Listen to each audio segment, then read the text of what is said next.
जय हिंद। स्वागत है आपका हमारे इस ई पाठशाला सेंटर यूट्यूब चैनल में। आज का हमारा टॉपिक है भारतीय संविधान।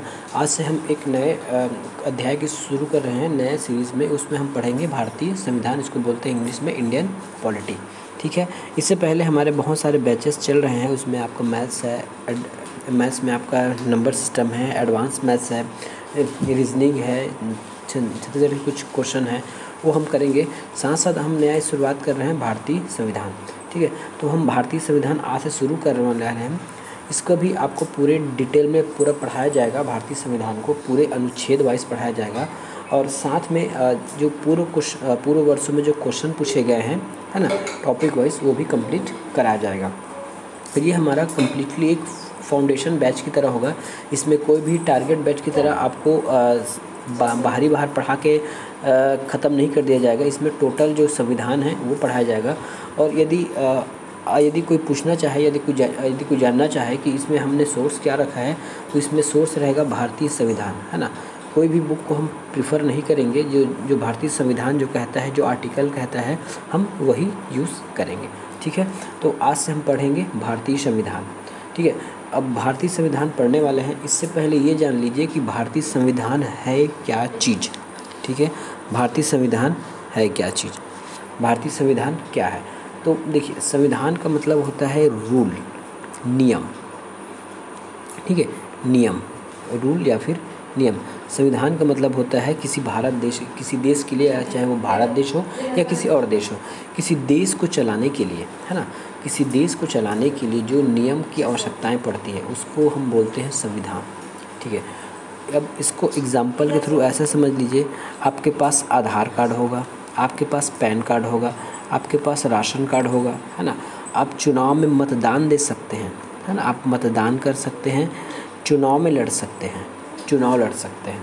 ठीक है, आपके पास आधार कार्ड होगा, पैन कार्ड होगा, है ना, राशन कार्ड होगा, मतदान कर सकते हैं, चुनाव में लड़ सकते हैं और बहुत सारी सुविधा आपको मिलती है ना। आपको free to right to education मिलता है ना। क्लास 1 से लेके आप क्लास 12 तक या फिर क्लास 8 तक आप फ्री में एजुकेशन प्राप्त कर सकते हैं, फ्री में एजुकेशन प्राप्त कर सकते हैं। और कुछ बात ऐसे हैं, जैसे आप बाहर कोई हिस्टोरिकल प्लेस घूमने जाएंगे तो आपको वहाँ का जो टिकट चार्ज लगता है वो नॉमिनल रहता है, जबकि वही जो विदेशी लोग आएंगे, है ना, विदेशी पर्यटक जो आएंगे, उनके लिए जस्ट वही टिकट डबल होता है।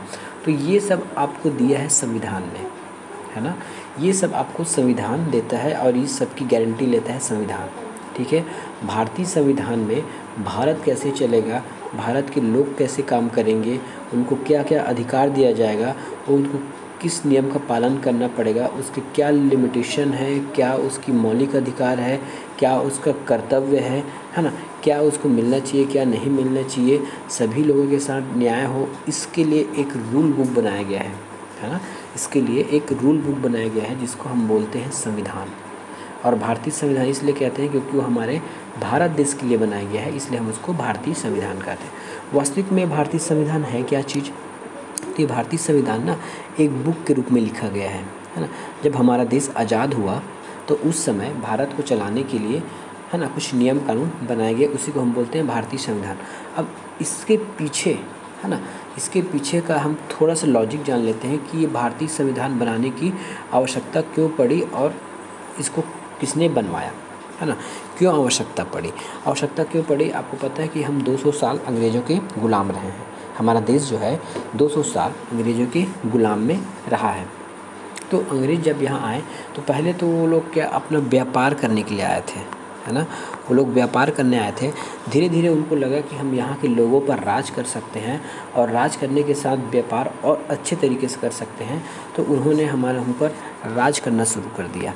ठीक है, उन्होंने हम पर राज करना शुरू कर दिया। और राज करने के लिए, क्योंकि आपको पता है कि एक आदमी को हैंडल करना और 100 लोगों को हैंडल करना मुश्किल काम होता है ना। तो उसके लिए अच्छा होता है कि उनको एक नियम कानून बना दिया जाए कि आप ऐसा काम करो, आप वैसा काम करो। तो अंग्रेज़ जब थे तो हमारे ऊपर शासन करने के लिए हमें बहुत सारे हमारे ऊपर नियम कानून बनाए, जिसको हम चार्टर एक्ट बोलते हैं, है ना, अधिनियम बोलते हैं, भारत शासन अधिनियम है और बहुत सारा अधिनियम है। ये सब भारत को चलाने के लिए लोगों ने नियम कानून बनाए। ठीक है, तो ये था हमारा भारतीय संविधान का धीरे धीरे का पहलू। धीरे धीरे यहीं से स्टार्ट हुआ था, बनना तो नहीं बोल सकते लेकिन ये उसका पहला पार्ट था। दूसरी बात, जब भारत आज़ाद हुआ है ना, भारत कब जो हुआ 1947 में जब भारत आज़ाद हुआ तो अंग्रेज़ों ने एक अच्छी बात कही। अच्छी बात क्या कही? उन्होंने कहा कि आप अपना देश आज़ाद कर रहे हो लेकिन इससे पहले आप अपना संविधान बना लो, ठीक है, इससे पहले आप संविधान बना लो या फिर संविधान सभा बना लो जिससे आप अपने देश के लिए नियम कानून बना सकते हो। ये अंग्रेज़ों की सबसे अच्छी बात लगी। यदि वो चाहते तो हमको ऐसे ही छोड़कर जा सकते थे, है ना, अगर वो चाहते तो ऐसे ही छोड़कर जा सकते थे और कोई लिखित में हमारे पास कोई नियम कानून नहीं रहता कि कैसे देश को चलाना है, कैसे देश में काम करना है, कैसे देश के लोगों को चलाना है, क्या करना है। यदि वो नियम नहीं बनाते या फिर हमको ये आइडिया दे के नहीं जाते कि आप अपना भारतीय संविधान बना लिए तो शायद देश बिखर सकता था उस समय, है ना। तो अंग्रेज़ों की ये अच्छी बात रही कि उन्होंने भारतीय संविधान बनाने के लिए लोगों को कहा। तो समझ गए भारतीय संविधान क्या है और क्यों है। क्यों का मतलब ये है कि भारत को चलाने के लिए भारतीय संविधान है। अब समझते हैं कि ये संविधान के बुक में और क्या चीज़ है। जो संविधान है ना, एक बुक के रूप में है। वास्तविक में ये बुक जो है ना, ये बुक के रूप में है। भारतीय संविधान एक बुक के रूप में है और ओरिजिनली तो ये इंग्लिश में है, ENGLIS सच, ये इंग्लिश में है, ठीक है। अब हम समझेंगे कि इस बुक के अंदर क्या क्या कंटेंट है, इस बुक के अंदर क्या क्या कंटेंट है ताकि हमको पढ़ने में आसानी हो। आपको पता है हम बचपन से पढ़ते आ रहे हैं तो कोई बुक होता है उसमें एक पार्ट होता है, कोई बुक होता है, बुक में बहुत सारे पार्ट होते हैं। तो उसी प्रकार पार्ट होता है बुक में, है ना, बुक में पार्ट होता है। उस पार्ट को हम इस संविधान के बुक में बोलते हैं भाग, ठीक है। उस पार्ट को हम संविधान के बुक में भाग बोलते हैं, ठीक है। अब क्या होता है उसी पार्ट में, है ना, उसी पार्ट में कुछ पॉइंट दिए रहते हैं, है ना, कुछ पैराग्राफ होते हैं, कुछ पॉइंट होते हैं ताकि उस पार्ट के बारे में हमको समझाया जा सके या फिर उस पार्ट में क्या उद्देश्य है लिखने का या फिर उस पार्ट के बारे में कुछ बताया जाता है। तो उस पार्ट के पॉइंट को, है ना, POINT पॉइंट को हम इस संविधान में बोलेंगे आर्टिकल, ठीक है। इस संविधान में हम उसको आर्टिकल बोलेंगे। हिंदी में बोलते हैं अनुच्छेद, हिंदी में बोलेंगे अनुच्छेद, ठीक है, अनुच्छेद है, समझ गए, है ना। किसी भी बुक में, जैसे हम कोई भी बुक पढ़ते हैं तो उसका जो पार्ट होता है लेसन, उसको हम इस संविधान के बुक में भाग बोलने वाले हैं, ठीक है। और उस पार्ट के अंदर कुछ टॉपिक होंगे ताकि उस पार्ट को समझाया जा सके, उसको हम बोलेंगे आर्टिकल, संविधान, भारतीय संविधान के परिप्रेक्ष्य में। एक और होता है जो पार्ट से तो अलग ही होता है, उसका नाम है अनुसूची, अनुसूची, ठीक है। इसका क्या नाम है? अनुसूची नाम है, अनुसूची। अभी अनुसूची क्या है? तो अनुसूची एक सूची के रूप में है, एक सूची के रूप में। जैसे कुछ बात को, जैसे हमने कह दिया भारतीय संविधान में कि भारत में 28 राज्य है और 28 केंद्र शासित प्रदेश है, ये हमने किसी एक आर्टिकल में कह दिया। लेकिन क्या हम उस आर्टिकल में पूरे 28 राज्यों का नाम बताते बैठेंगे या फिर 8 UT का नाम बताते बैठेंगे? ऐसा नहीं होगा। उसके लिए एक अलग से सूची बना दिया गया है कि जिसको यदि डिटेल में पढ़ना है तो उस सूची में जाके उसको पढ़ ले।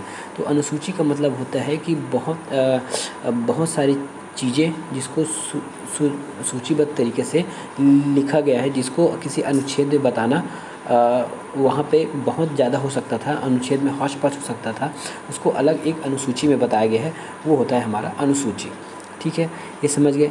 अब देखते हैं कि अनुसूची और भाग हमारे संविधान में कितने हैं।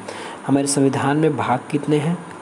तो हमारे संविधान में भाग 22 है, वर्तमान की बात कर रहा हूँ ना, भाग 22 है। अनुच्छेद कितने हैं? तो हमारे पास अनुच्छेद है 395 और अनुसूची कितनी है? शेड्यूल बोलते हैं उसको। अनुसूची कितनी है? तो ये अनुसूची है हमारे पास 12, ठीक है। इस पुस्तक में 12 भाग हैं, उस 12 भाग में अनुच्छेद कितने हैं? 295 है और अनुसूची 2 है। यहाँ पे एक यार बात रखने वाली बात है, यदि भाग 1 में, है ना, यदि भाग 1 में 1 से लेके 4 अनुसूची है ना, आर्टिकल है, तो भाग 2 जैसी हम आएंगे ना, तो भाग 2 जैसी आएंगे तो ये आर्टिकल वापस से 1 2 3 से शुरू नहीं होगा, ये जहाँ से ख़त्म हुए वहीं से यहाँ चालू हो जाएगा 5 से 11 तक। इस प्रकार वो आगे भाग में बढ़ते बढ़ते गया है, ठीक है।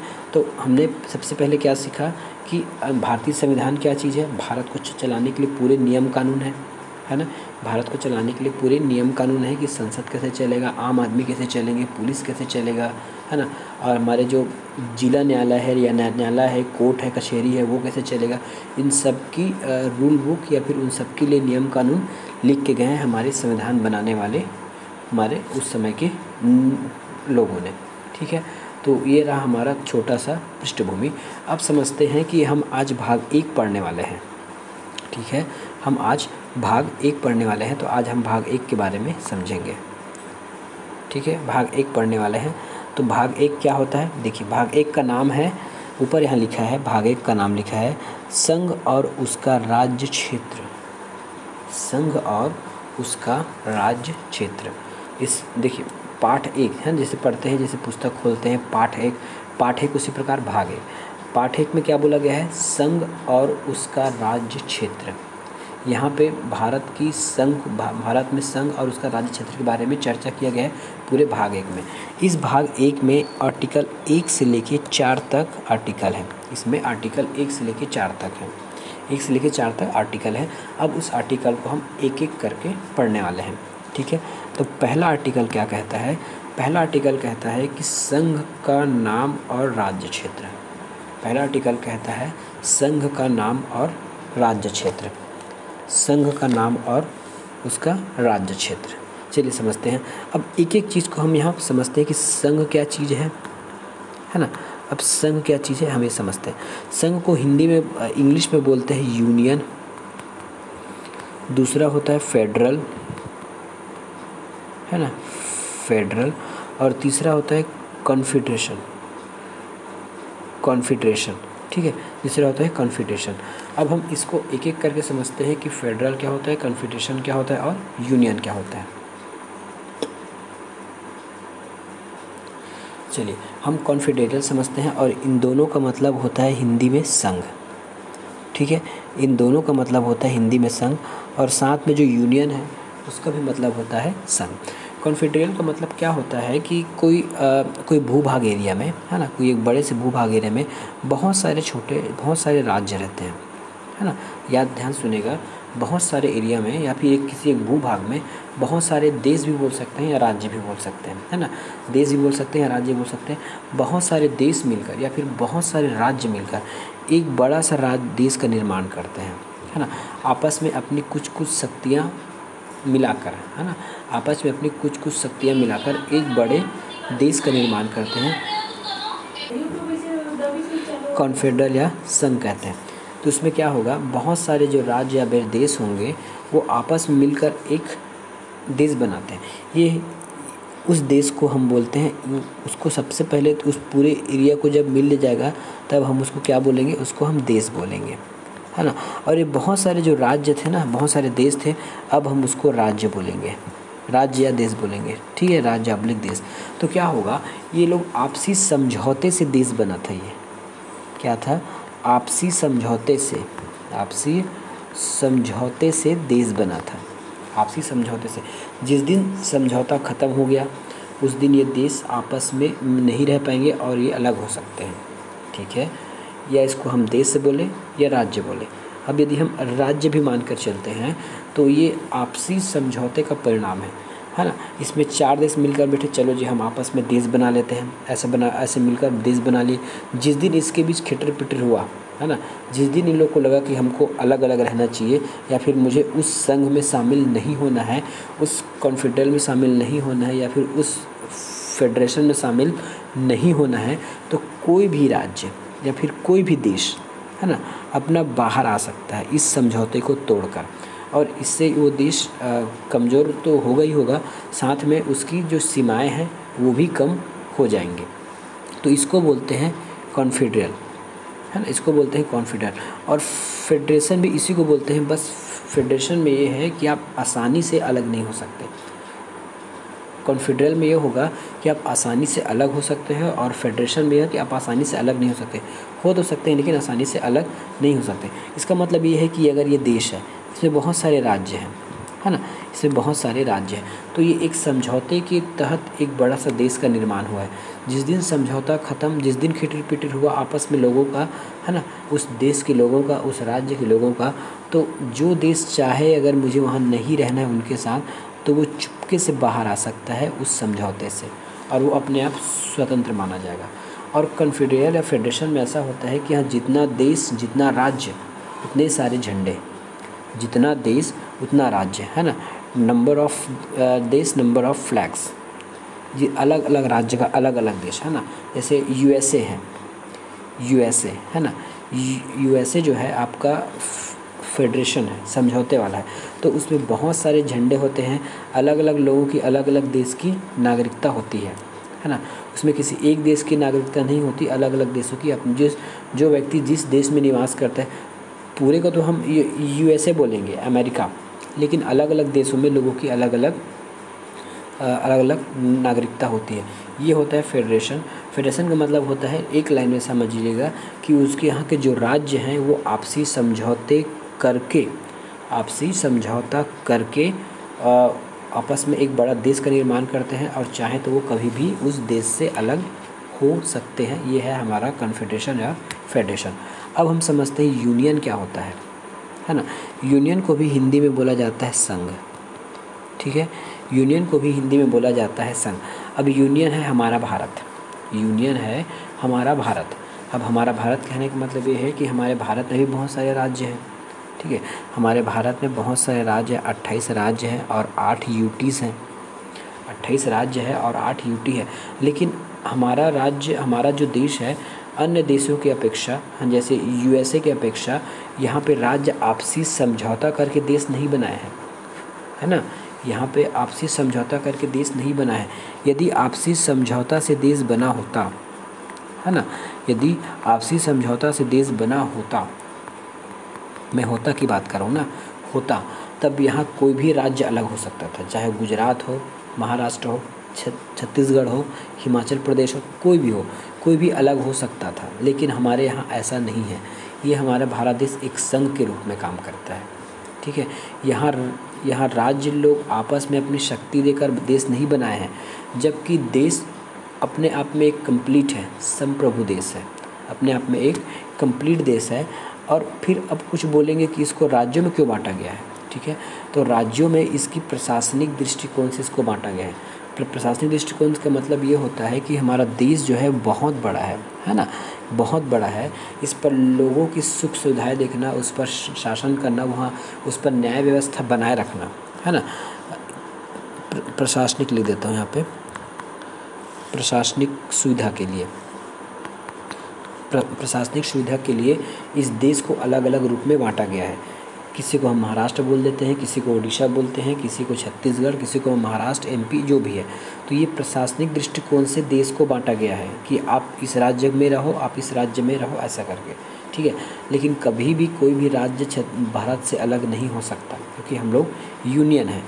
अगर इस संघ चाहे, या अगर देश या फिर सेंट्रल गवर्नमेंट चाहे, तो भले ही उस राज्य को ख़त्म करके किसी और राज्य में मिला सकता है, या फिर उसको संघ बना सकता है, लेकिन किसी भी राज्य अलग नहीं हो सकता।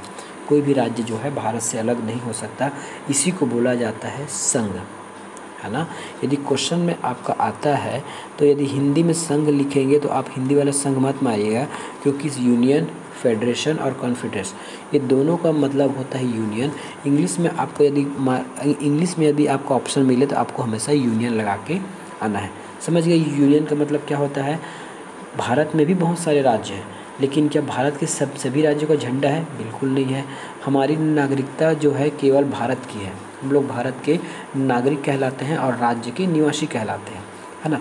कोई भी राज्य जो है भारत से कभी भी अलग नहीं हो सकता। भारत मतलब संघ से कभी भी अलग नहीं हो सकता, इसकी अनुमति नहीं है।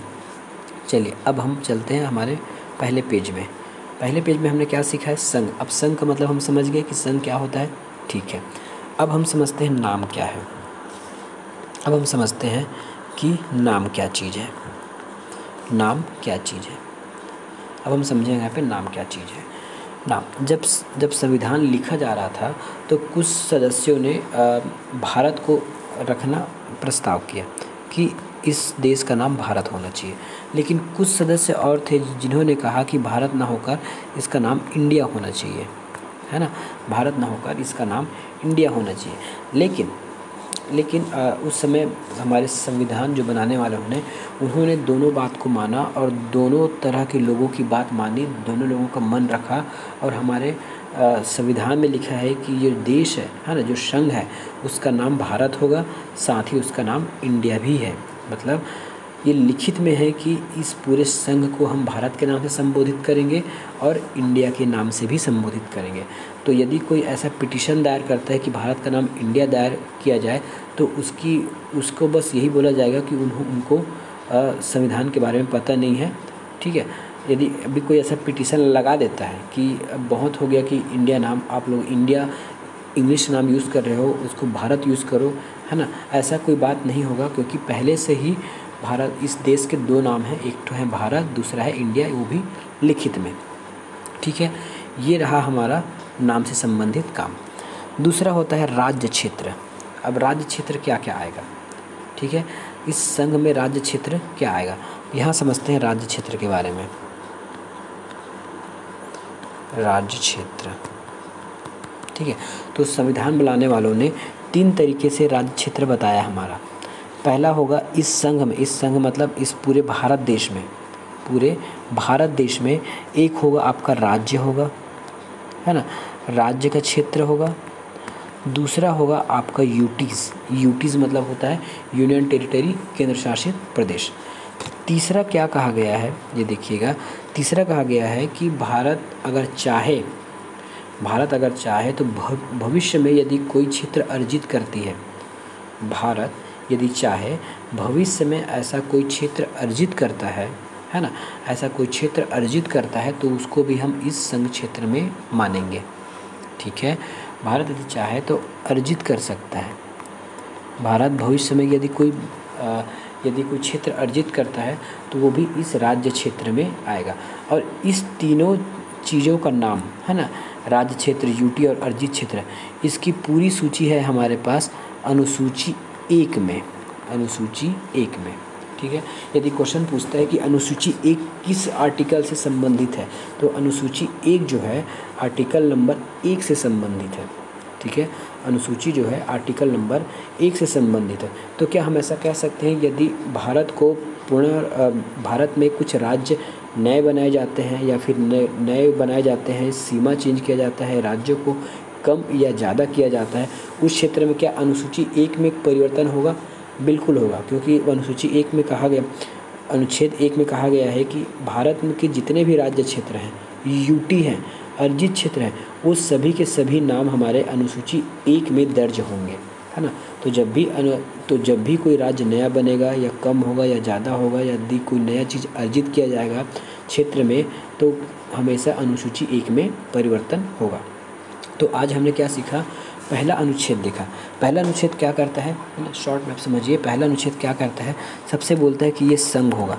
संघ क्या है मैं बता दिया हूँ, है ना, राज्य मिलकर भारत नहीं बना है, जबकि भारत को प्रशासनिक दृष्टिकोण से चलाने के लिए राज्य में बांटा गया है। दूसरा हमने पढ़ा, यहाँ नाम पढ़ा। भारत के कितने नाम हैं? भारत के 2 नाम हैं, एक है आपके भारत, दूसरा है आपका इंडिया। ठीक है, दूसरा है आपका इंडिया। तीसरा इसके राज्य क्षेत्र के बारे में हमको मिला। तो इस पूरे संघ में, है ना, इस संघ में क्या क्या शामिल होगा? तो राज्यों का क्षेत्र शामिल होगा इस संघ में, यूटी शामिल होंगे, और भविष्य में यदि संसद कोई चीज़ें अर्जित करती है तो वो चीज़ शामिल होगा। और एक चीज़ फाइनल हमने ये पढ़ा कि जितने भी इस संघ के स्थान के नाम हैं या राज्य के नाम हैं, यूटीज़ हैं, अर्जित क्षेत्र हैं, वो सभी अनुसूची 1 में दर्ज होंगे। ठीक है, तो ये रहा हमारा आर्टिकल नंबर 1। अब चलते हैं आर्टिकल नंबर 2 के पास। आर्टिकल नंबर 2 क्या कहता है, ये देखिए। आर्टिकल नंबर 2 कहता है कि नए राज्यों का प्रवेश या स्थापना। आर्टिकल नंबर 2 क्या कहता है? नए राज्यों का प्रवेश या फिर स्थापना। ठीक है, नए राज्यों का प्रवेश या फिर स्थापना, ये है हमारा आर्टिकल नंबर 2। अब इसको हम अच्छे से पढ़ते हैं कि नए राज्यों का प्रवेश या फिर स्थापना के संबंध में जिस समय संविधान बनाने वालों ने हमको क्या कह के गए हैं। नए राज्यों का प्रवेश का मतलब है वर्तमान में जो राज्य है उसको छोड़कर, है ना, वर्तमान में जो राज्य है उसको छोड़कर नए राज्य की स्थापना करना। ठीक है, तो देखिए अनुच्छेद 2 में संसद को यह शक्ति दी गई है, ठीक है। अनुच्छेद 2 में संसद को शक्ति है, किसको शक्ति है? संसद को, ठीक है। संसद के पास शक्ति है, संसद के पास शक्ति है। क्या शक्ति है संसद के पास?